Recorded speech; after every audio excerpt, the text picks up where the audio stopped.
Greetings, my dear friends. I am here again, Professor Edi Ndibuago. I'm a professor of public health medicine. We are talking about prostate cancer.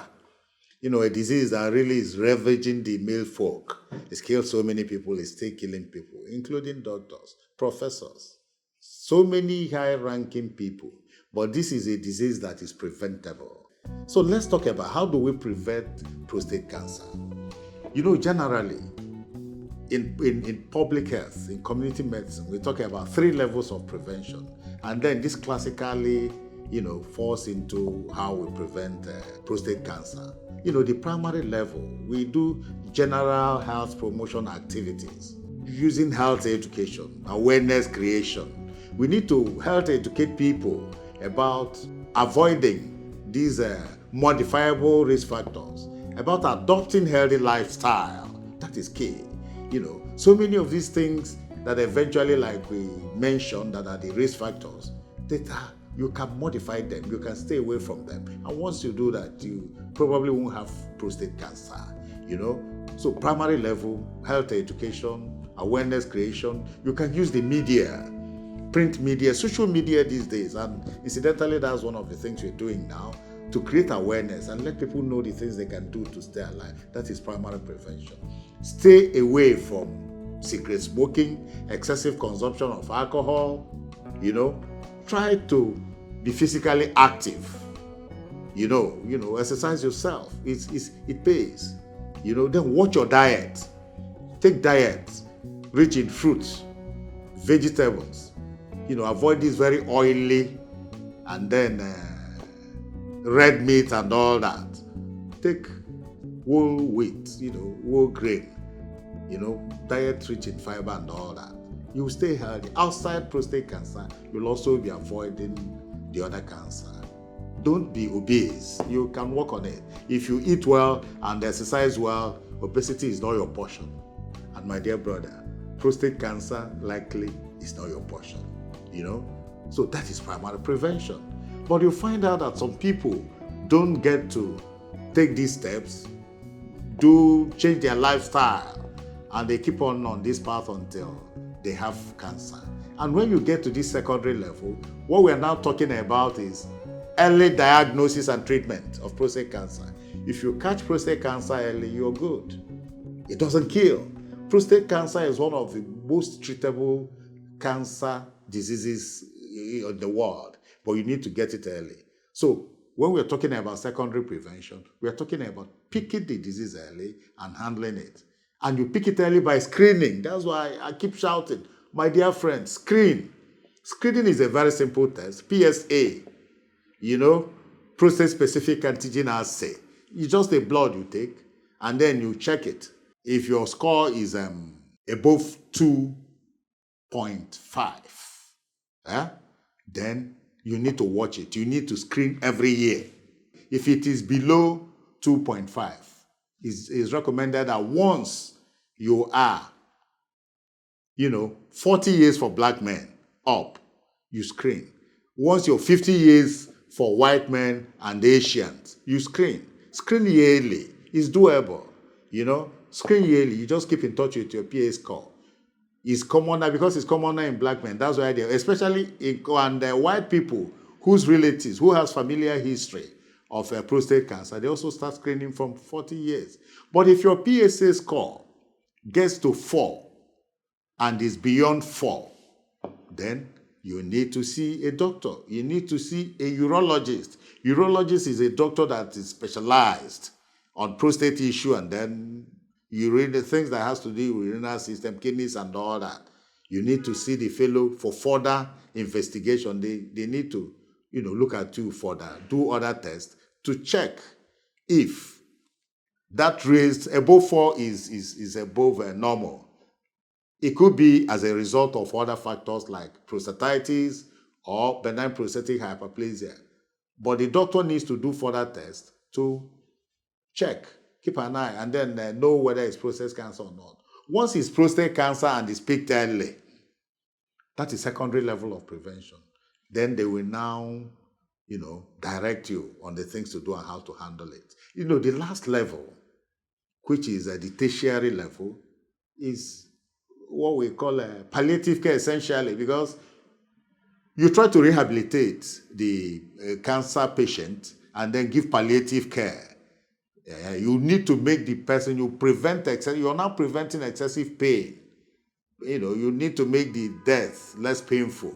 We pray that nobody gets there, and that's why we're screaming. When you've done all that, when you've made efforts to prevent cancer, different levels, and you have it, then we need to treat it. The next level is treatment. How do you treat prostate cancer? There are so many ways you treat prostate cancer, depending on the level. It is your doctor, your properly well-trained doctor, that will guide you. You take a decision on the treatment option to adopt. In cases where the prostate cancer is low-risk prostate cancer, like Gleason's curve 6/10, especially in an old man, they can decide to do what they call watchful waiting. There is active surveillance. I'll talk about it shortly. But watchful waiting is when the person is old and you consider that going like an old man, going to operate on him or do other things will even hasten his death, and the cancer is not aggressive. Then you watch and screen at least yearly and see how the PSA is going, and then do all the other biopsy and check how the cancer is going. But before then, for men who wish to still have children, they are young, maybe people who are between 50, 40, and they still want to have children, the thing you do is what they call active surveillance. Active surveillance if the cancer is low-risk cancer and the person wants to have children. In this active surveillance, you're almost sure that the cancer is not there. You want to give the fellow enough time to raise the family, especially in the low and middle income countries where they may not have facilities to store sperm. But in the developed countries, they can, even if the fellow wants to have children, you bank the sperm and you can always use it. So that is active surveillance. So going from active surveillance, watchful waiting, the next stage really is surgery. Two main types of surgery you do for prostate. You do radical prostatectomy. Then you remove the whole prostate. That is radical prostatectomy. But it is now done, with more advanced technology, what they call robotic radical prostatectomy. You use robots, You don't like in the old. Medicine has really advanced, and we thank God for that. Where you make very big incision, that's how they used to do total prostatectomy, manually bleeding and everything. And at the end of the day, the man is unable to control the urine, he's unable to ever get an erection again and all that. But this current method is found in developed countries. Some developing countries mainly have it. It's beginning to spread. It's robotic radical prostatectomy. It's nerve sparing. It's a technique that they just punch some little holes on the patient's tummy and then, take off the prostate while trying to spare the nerve that is responsible for erection and then incontinence, controlling urine. So they call it nerve sparing surgery. So that at the end of the day, it might take some years, 2-3 years, the sexual activity is fully returned. But there are things you'll be doing to aid that, So that is surgery. The next type of surgery that is done is orchidectomy. Orchidectomy simply means castration, removal of the testes. This one is done for cases like stage 4. Stage 4, in one of the videos we talked about staging, stage 4 cancer, where it has spread beyond the cancer, it's affected the bones, it's gone beyond that. Then the testicles are removed. The fellow is castrated, to see if he can give him at least 5 years survival rate. They remove the testes because it produces androgen, the male hormone. And this male hormone has been found to aid the growth of cancer. But once you take off the male hormone, the growth of cancer slows dramatically and the person goes on with life. So that is the second type of surgery. Then after surgery, the next type of treatment we generally use is what we call radiotherapy, another beautiful one. This radiotherapy, you have internal, you have external radiation. Radiotherapy, it has radiation medicine, it's just using radiation to treat the cancer. In internal radiation, they also call it brachytherapy. The surgeon, the urologist, and the oncologist, they try to put radiation materials close to the prostate, the affected prostate, where the cancer is. And then this helps in killing the cancer cells and trying to control it. Destroys all the cancer cells if it is successful. So there's another one that is external radiation, where beams are directed on the radiation beams are directed on the cancer site to try and kill it and control it. So these are the broad types of radiation we do.